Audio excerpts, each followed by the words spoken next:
All right, let's dive into a masterclass in teenage revenge, straight from the peak of the 2000s. We're talking about a story where one guy played the game a little too well, and the three girls who decided it was time to change the rules. Let's get into the glorious, glorious chaos of 2006's John Tucker Must Die. You know how every high school has a king? Well, back in 2006, his name was John Tucker. And this poster, it just sets the scene perfectly, doesn't it? You've got this impossibly charming guy right in the middle, surrounded by the very women who are about to flip his entire world upside down. It's the classic story of a king about to get dethroned in the most epic way possible. Okay, so first things first, the player and his playbook. We need to break down the man, the myth, the legend himself, John Tucker. He's the star basketball player, and he's got this system, a system he thinks is totally foolproof for dating, well, basically half the student body. And his strategy, it was devious, but you gotta admit, it was also kind of brilliant. He would date girls from completely different social circles, the overachiever, the cheerleader, the activist, so they would never, ever talk to each other. He'd tell every single one that she was the one, and then he'd use basketball season as the perfect cover to keep it all a secret. Seriously, it was a masterclass in high school deception. So check out the lineup he targeted. It is straight out of a 2000s yearbook. You've got Carrie, the overachiever, Heather, the head cheerleader, and Beth, the super passionate activist. He chose them specifically because they lived in different worlds. In the super rigid social structure of high school, there was just no way they'd ever compare notes. Or so he thought. But a system that perfect, it's just bound to blow up.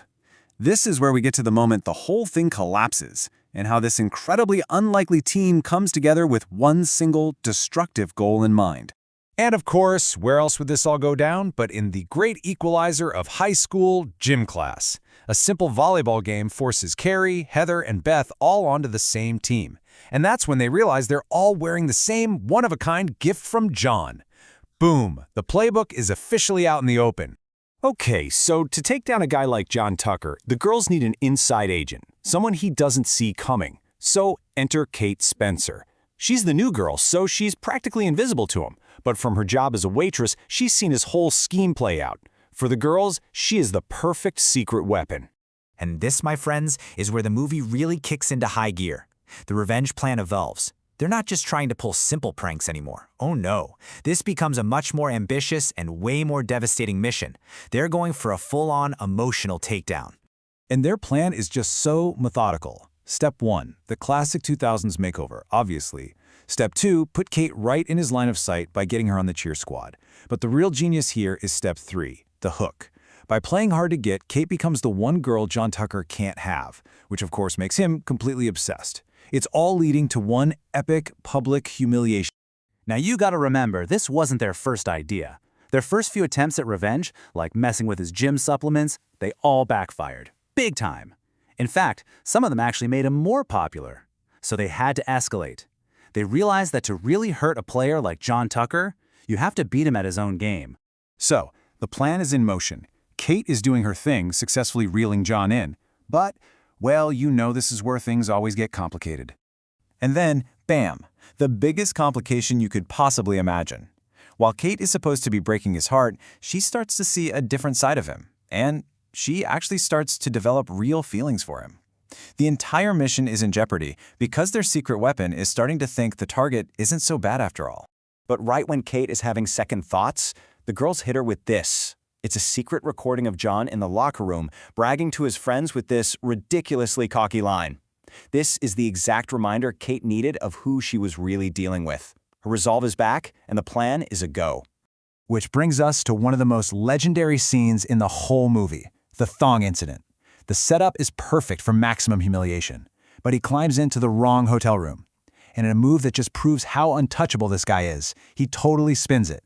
He actually convinces the entire basketball team that wearing a thong helps their game, turning his own humiliation into a weird school trend. You can't make this stuff up. So it all comes down to this, the big finale, John Tucker's birthday party. In front of the entire school, Kate gets up on stage and confesses everything. The makeover, the fake feelings, the whole revenge plot. It is a brutal public takedown that completely devastates John and, of course, erupts into a massive cake fight. So, after all that chaos, the public confession, the flying frosting, what's the takeaway here? Let's look at where our characters end up and how this movie really carved out its spot in teen movie history. You know, for a teen comedy, the ending is actually kind of, well, mature. John seems to genuinely learn his lesson and vows to change his ways. Kate finds a real connection with his much nicer, down-to-earth brother. But maybe the best part is that the original trio, who started as rivals, they stick together, forming a real friendship forged in the fires of revenge.